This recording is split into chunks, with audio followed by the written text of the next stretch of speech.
2025 ఫిబ్రవరిలో last time Donald Trump Indian ప్రధాని నరేంద్ర మోడీ గారు మీట్ అవ్వడం జరిగింది.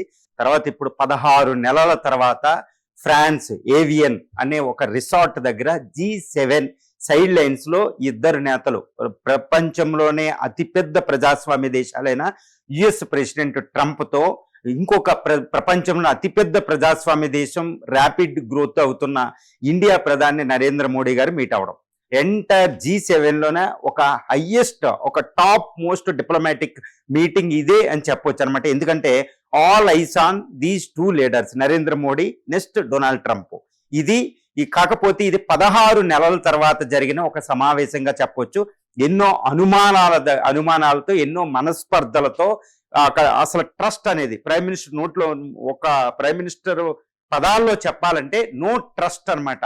అంటే ఒక నమ్మకం అనేది ఇప్పుడు కోల్పోయాం. యునైటెడ్ స్టేట్స్ ఆఫ్ అమెరికాకి ఇండియాకి గత 2 దశాబ్దాల్లో ఉన్న ఒక అద్భుతమైన నమ్మకంతో కూడిన సంబంధాలని ఎస్టాబ్లిష్ చేశారు. George W. బుష్ నుంచి, తర్వాత ఒబామా నుంచి, అంతకు ముందు ట్రంప్ కూడా బాగానే పనిచేశారు ఇండియా వైపు.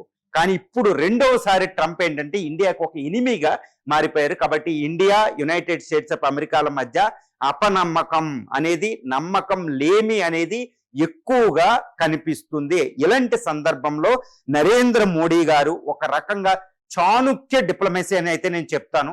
నిన్న నరేంద్ర మోడీ గారు ఫుల్ హార్ట్ తో డొనాల్డ్ ట్రంప్ ని మీట్ అవ్వలేదు.